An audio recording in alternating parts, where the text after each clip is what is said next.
Quel bonheur de vous retrouver en ce mercredi matin sur France 3. Je vous propose de regarder en images le sommaire de ce 9 décembre.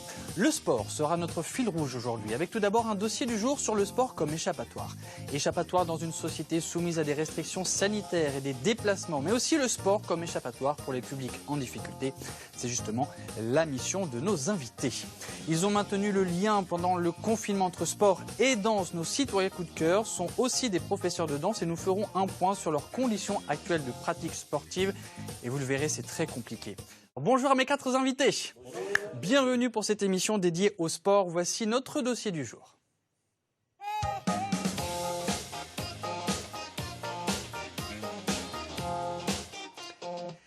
Et on commence avec mes invités sur la droite, avec Sébastien Bouche. Bonjour, vous êtes le fondateur et directeur de l'association Mixa, et David Renvazé, vous êtes coordinateur de projet. Bonjour à vous. Est-ce que vous pouvez nous présenter bien sûr l'association Mixa qui est née quoi, en 2011 ? Oui, tout à fait, 2011. On va fêter les 10 ans l'année prochaine. Bah bien, c'est bien. Comment on va le fêter d'ailleurs ? On espère faire une petite fête, rassembler nos partenaires, nos publics, tout le monde, histoire de se rassembler un peu. Bah ouais, c'est pour quand ? Quelle date à peu près ? On espérait au mois de mai, au beau jour. Bon, alors peut-être qu'effectivement, d'ici le mois de mai, on aura peut-être des possibilités de se réunir de façon un petit peu plus conséquente qu'aujourd'hui. Ça c'est sûr. Alors, présentez-nous l'association. L'association, donc créée en 2011 sous... Le principe général, c'était de pouvoir permettre à des jeunes de sortir un peu de leur environnement, de leur quotidien, à travers le sport, et essayer de faire en sorte d'avoir un avenir meilleur. D'accord. Donc le sport qui pourrait les aider dans la vie à avancer. C'est un peu ça, David. Oui, c'est le sport en tant que vecteur d'insertion, vecteur éducatif. Voilà, tous ces volets-là, le sport peut aider à tout. Bien sûr. Donc, voilà, avec Sébastien, avait créé un premier modèle d'asso sur un sport. Mixa, c'est du multisport, donc multi-activité, ce qui nous laisse une possibilité plus grande de s'adapter à beaucoup plus de public. Alors pourquoi pour vous le sport permet peut-être de s'évader, de s'échapper du quotidien ? Pourquoi le sport a été choisi par vous pour permettre justement à ces publics de s'échapper ? Moi, je pars de mon parcours personnel où le sport m'a aidé quand j'étais jeune parce que j'étais pas un scolaire, j'avais besoin de bouger, j'avais beaucoup d'énergie, donc j'ai pu en faire mon métier quelque temps. Donc du coup, j'ai eu envie après de vouloir rendre en fait ce que le sport m'avait apporté. Donc je l'ai fait d'abord à travers une autre association qui est déjà passée ici, je crois, qui s'appelle Rebonne, Insertion par le rugby, que j'avais créée en 2004. Et j'ai créé en 2011 le Mixa où je voulais avoir plus de panels pour plus de public, donc c'est multisport. La mixité des publics, quelque chose qui est très important. Est-ce qu'on peut parler justement des différents publics qui vous sollicitent ? Oui, bien sûr. C'est qui nous sollicitent ou pas, ou nous on a fait des démarches, mais c'est beaucoup les publics des jeunes qui sont dans les quartiers, également les jeunes qui sont dans les foyers, qui ont des difficultés repérées, mais également nous avons aussi tout le public autour du handicap, qui petit à petit s'est intégré dans le projet de l'association et qui nous mène à faire des beaux projets autour de la mixité. On est souvent sur des carences, malheureusement, quoi. Sur des endroits ou des secteurs où il manque. Là, le nouveau projet que je développe vers les publics handicapés ou travailleurs des AT, c'est un projet sur lequel on est, parce que avec la crise qu'on traverse aujourd'hui, il y a une sédentarité, il y a double peine pour ces gens-là, ces gens qui sont dans des structures, qui n'ont plus accès à quoi que ce soit, donc double peine. Donc là, on a un peu axé le travail de Mixa en ce moment, mais après, surtout, le sport est un vecteur d'éducation parce qu'il y a des règles et que les règles sur le sport sont transposables dans la vie. Ouais. On a un petit jeu qui est facile à Mixa. Quand on finit une séance, on dit aux jeunes, prenez un ballon, inventez un jeu. Ils inventent le jeu, ils s'aperçoivent que s'ils mettent pas de règles, le jeu ne fonctionne pas. Bien sûr. Donc ils voient que c'est pas pour les emmerder, pour les embêter, excusez-moi. Non, ça passe. Ça passe. Mais que s'il n'y a pas de règles, la société ne fonctionne pas. Donc de transposer les règles du sport à la société, ça fonctionne assez bien. Et alors, comment intervenez-vous peut-être auprès de ces publics ? Parce que c'est vrai que je vous ai dit, les publics qui vous sollicitent, mais finalement, comment ça fonctionne ? Est-ce que c'est vous qui vous déplacez dans les structures ? Est-ce que c'est eux qui viennent vous voir parce que vous avez une structure ? Comment ça fonctionne ? Oui, nous, on est des intervenants en fait. Principalement, voilà. Donc on va dans les établissements spécialisés, ça peut partir des écoles primaires, on a même fait des projets intergénérationnels avec des maternelles, mais on va des classes SECPA, alors je ne sais pas si je peux détourner tout, mais bon, pour les gens qui sont dans le milieu spécialisé. Pardon ? fais une partie, je ferai l'autre. D'accord. Donc moi, je vais faire la partie éducative et scolaire, donc les classes SECPA, les classes relais. On a des IME, des collèges où on fait des mixités. On a également aussi des écoles de sport les mercredis après-midi dans les quartiers, à Fontaine, en Palo. On essaie d'en créer une troisième.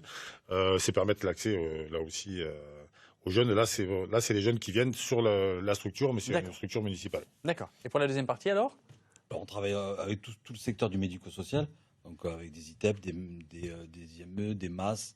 Mais je rebondis rapidement sur les écoles de sport, qui est quand même un des gros projets Mixa, qui était suite à la carence des clubs de sport dans les quartiers, où on a, entre guillemets, réinvesti les quartiers avec ces écoles de sport, en Palo, Bellefontaine et le centre-ville, pour ramener, si possible, à la pratique en club les jeunes. Parce qu'il y avait vraiment un problème, Ouais, il y avait peu d'accès au sport dans les quartiers. Il y a une désertification des clubs de sport dans les quartiers, malheureusement. Tu as des tas de réformes, de subventions en moins, des gens moins impliqués, des gens qui restent plus à la maison parce que plus de télé, plus d'internet, plus de téléphone. Enfin, donc il y a une vraie problématique du sport comme on l'a connu, qui est en train de dériver. Donc même l'e-sport maintenant passe à la télé. Donc il faut se poser la question de où est le sport et quelle restera sa place du sport dans les années futures. Alors que on sait que ça reste maintenant, vu que plus personne n'a de travail physique, ça reste quand même un des seuls moyens pour garder une bonne santé pendant un maximum d'années, enfin, le plus longtemps possible. On va regarder quelques images de votre association avec les différents sports que vous pratiquez, mais j'aimerais bien que vous puissiez soit commenter ces images ou tout simplement nous dresser peut-être la liste des sports que vous proposez. Alors, Mixa, justement, la liste, elle va être longue parce que, à part le foot qu'on ne fait pratiquement pas, parce que ça, peu de monde a besoin de nous pour... Bien sûr. Non, on en fait de temps en temps. Mais voilà, on fait beaucoup de sports de niche, comme le netball. Ouais, c'est les sports de coopération. Des sports de coopération, voilà, des sports de coopération. On met en avant des sports qui permettent l'échange et de faire en sorte que les gens ne jouent pas de façon individuelle. C'est ça. Donc les sports individuels sont bannis? Non, pas vrai, non, parce que... Plus sur du public handi, ou sédentarisé, ou du public que je parlais tout à l'heure sur les ESAT, ou des choses comme ça, où la pratique est obligée d'être individualisée, parce que problématique individuelle. C'est-à-dire que sur un groupe, tu vas avoir 12 pathologies, donc on est obligé de segmenter. Bien sûr. Mais sinon, sur le principe de base, sport co. Puis, ce qui est génial, on le voit dans ces images, que ce soit le basket, que ce soit la pétanque, que ce soit le bowling, on suppose, je vais dire un mot que je n'aime pas trop employer par rapport à ce que vous avez annoncé depuis tout à l'heure, mais j'ai l'impression qu'il n'y a plus de différence entre les gens qui font du sport. Mais j'aime pas le mot différent, je voudrais simplement dire que les regards sont différents. On oublie en fait justement que ce soit un fauteuil, que ce soit les autres handicaps, que ce soit les difficultés. Chez nous, à Mixa, dans la vie Mixa, la différence devient une richesse, ça devient une valeur. C'est-à-dire que plus personne n'est différent de personne, puisque quelque part, c'est une photographie de la société comme elle devrait être vue. C'est-à-dire que nous, on mélange tout le monde et on essaye de vivre ensemble.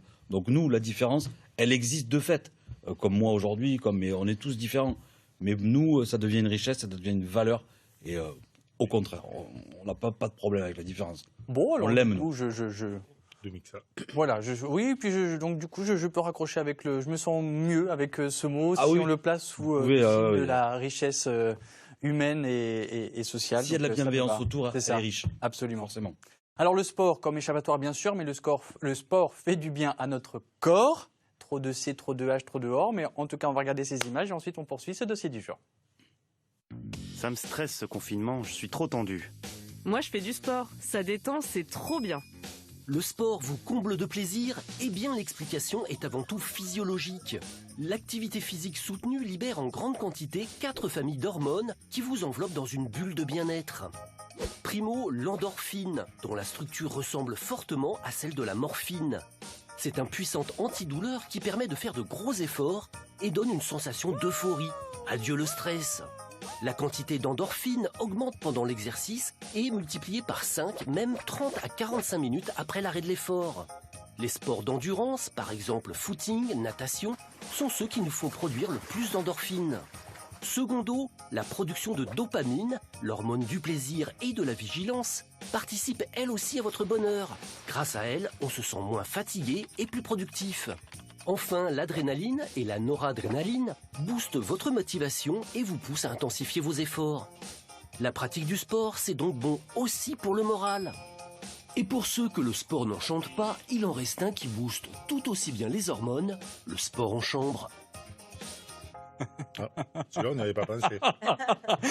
En fait, justement, j'attendais votre réaction par rapport à cette fin de Oui. sport en chambre. Non, là, personnellement, sûrement, et je vous le souhaite. On mais n'est pas subventionné pour ça. Et alors vous, Séverine et Brissy, je ne fais pas de lien avec le sport en chambre, mais par rapport à la thématique de ce qu'on a dit tout à l'heure, le sport, la danse comme échappatoire, est-ce que vous vous ralliez, bien sûr, je suppose, à ce qui a été dit, mais de quelle manière ? Vas-y Séverine, commence Oui. peut-être. Donc la danse comme échappatoire, évidemment, je vous rejoins beaucoup sur l'idée que les règles de vie sont dans les cours de danse, sont dans les salles de danse. Aussi, oui. Moi, j'essaye de vraiment donner mes cours par rapport à ça, c'est très important. On a souvent des élèves très bons en danse qui font énormément d'heures et qui sont souvent très bons à l'école. Ça va ensemble, parce que ça demande à des jeunes de travailler, de s'organiser. Et du coup, de créer leur emploi du temps personnel pour pouvoir continuer à danser et travailler à l'école. Ça, c'est intéressant. Est-ce que vous sentez justement la réussite scolaire par rapport à la pratique de sport ? Alors, scolaire, au moins social. Parce qu'il y a plusieurs... Bien on ne peut pas faire directement le parallèle parce qu'on n'est pas directement impliqué dans les familles. On ne fait pas d'accompagnement. On les a après le décrochage, je trouve souvent. Hein. Oui, souvent, nous, on les a Ah fait oui. après. Il faut remonter la C'est quand pente. ils ont basculé que la scolarité est devenue très compliquée. Et donc, nous, on essaie d'amener quelque chose pour reprendre le goût aux règles, au vivre ensemble, Tout à fait. au lien social. Alors que moi, dans ce que je veux dire, c'est souvent les parents me disent oui, mais là, il rentre en 6e ou il rentre en seconde, il n'aura pas le temps. Et en fait, ils se rendent compte que c'est l'inverse. Donc, c'est vraiment un échappatoire, la danse, du coup, parce que ça permet de s'organiser et de travailler sur le corps et l'esprit. Brissy ? Donc, Totalement, je suis totalement d'accord avec elle. Et je rebondis sur ce que tu disais tout à l'heure. En fait, moi, j'interviens aussi sur des groupes de SECPA et tout, et je vois vraiment une progression aussi au niveau scolaire, réellement. C'est-à-dire que la danse leur permet réellement de s'évader en tant que sport, pour les liens sociaux. Et puis, clairement, ils sont beaucoup plus investis. Et en discutant aussi avec les profs de sport, ils voient des résultats qui changent, clairement. Donc, c'est très, très bien. Et vous, David, comment vous avez appris l'existence de Mixa ? Mixa. Alors, l'histoire, je vais essayer de la faire courte. Avec Sébastien, on se connaît depuis les bandes de l'école. Donc, on s'est connus à l'âge de 17 ans, donc ça fait contrer pour ceux qui connaissent nos âges. Et j'ai travaillé de mon côté. Lui a fait sa carrière, on s'est séparés. Il a fait sa carrière de sportif de haut niveau. Moi, j'ai eu un parcours comme les chats, je crois, cette vie. Et un jour, j'avais un message sur mon téléphone me disant David, j'ai remonté une association qui s'appelle Mixa, ton profil m'intéresse. On s'est vu, on s'est plus et on est reparti. Et Ça fait j'ai 17 ans. découvert Mixa au fur et à mesure. Et moi qui avais travaillé en milieu fermé, c'est-à-dire dans une MEX exclusivement, j'ai trouvé une liberté dans Mixa c'est un bol d'air permanent. C'est-à-dire qu'on n'est pas enfermé sur une cause, sur une problématique, sur une chose. C'est divers, c'est mixte. Donc tous les jours, c'est riche. Donc il n'y a pas ce truc où la problématique te revient dans la tête tous les jours. Là, donc voilà.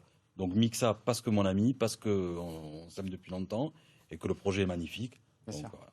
Et vous, est-ce que ça vous permet de vous évader ? On le montre depuis tout à l'heure, vous êtes une personne en fauteuil roulant. Est-ce que Mixa vous aide ? De quelle manière ? Alors forcément, elle est, oui, elle est consciente ou inconsciente, mais bien sûr que pour moi, à travers mon boulot, valoriser les gens ou les jeunes, le soir quand je rentre, je suis content. J'ai fait quelque chose de bien, bien sûr. Alors je me le dis pas tous les jours, mais oui, ça me fait du bien parce que socialement, je suis intégré socialement, j'ai une vie sociale et j'apporte en plus quelque chose aux autres. Donc moi, tout va bien. Donc coordinateur de projet, ça veut dire quoi pour l'association ? Merci pour la question. C'est un peu vaste, c'est-à-dire que comme j'ai moins l'âge d'aller sur le terrain, un peu moins efficace, je m'occupe de trouver des partenaires. Je suis beaucoup sur le réseau pour que l'association fonctionne de mieux en mieux, puisque l'argent ne tombe pas Bien sûr. facilement. Donc voilà, moi je suis sur le développement plus. Voilà, donc, et sur certains projets, comme par exemple le festival qu'on a au Bikini, ou sur lequel je travaille beaucoup. Enfin voilà, il y a des projets un peu ciblés sur lesquels je travaille. Mais on a des éducateurs sportifs qui font très bien le terrain. C'est moins. Bien sûr. On coordonne, vous l'avez dans le titre, Michael. Et vous, David, Sébastien, j'ai l'impression que vous êtes un directeur qui mettait les mains dans le cambouis. Vous n'êtes pas le directeur qui se retrouve derrière son petit bureau et derrière son ordi. Alors malheureusement de plus en plus, Oui. mais c'est Bon. un peu la contrainte de notre société actuelle où on a des tonnes de dossiers à faire et à refaire en permanence. Je pense que tous les porteurs de projets associatifs connaissent ça. Il y a un peu la plainte de ça. Mais bon, peu importe. Non, après, j'y vais, oui, effectivement, parce que si on perd le lien avec le terrain, on perd le sens. Et on peut pas, je peux pas m'en passer. Donc, je ne prends pas la place des éducateurs au quotidien sur les interventions sportives, mais je suis toujours dans les débats, dans les échanges pédagogiques. Par rapport à des problématiques ou des sports, comment les améliorer, comment, quel public, parce que c'est toujours une adaptation. Mais je fais les séjours beaucoup, les stages, et je m'occupe aussi de la section de pétanque adaptée aussi quand même. Je vais regarder.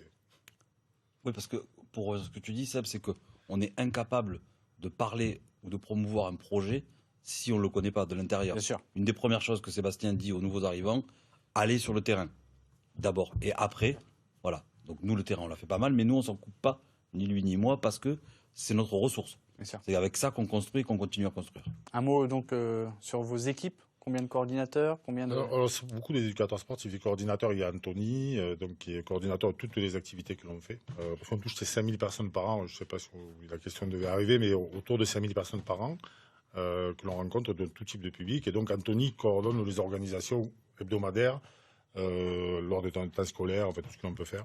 Après, on a Gilles aussi, parce que j'ai vu qu'il est apparu, Gilles qui travaille avec nous, qui est sourd. Donc qui a aussi sa plus-value dans la mixité de l'équipe. Très bien. On a une équipe mixte, évidemment.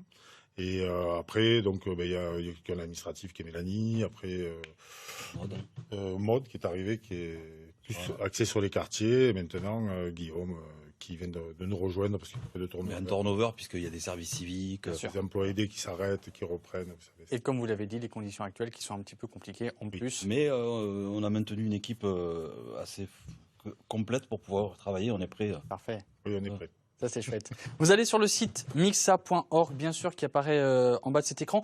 Et puis, vous allez plutôt sur le Facebook de l'association, qui est peut-être un petit peu plus actualisé que le site. Mais vous pouvez très bien aller sur mixa.org. Merci beaucoup, messieurs. On a bien compris à travers votre association, et bravo pour ce que vous faites, que le sport pouvait donc être une échappatoire par rapport au quotidien que vivent les publics qui sont auprès de vous. Est-ce que vous cherchez des bénévoles? Toujours. Toujours. C'est le nerf de la guerre. Donc, vous allez sur le site. L'associatif sans bénévoles. Oui. C'est ça. Donc vous allez sur le site mixa.org bien sûr. À demain 10h45. Merci à tous les invités, c'était très agréable. Merci. À demain.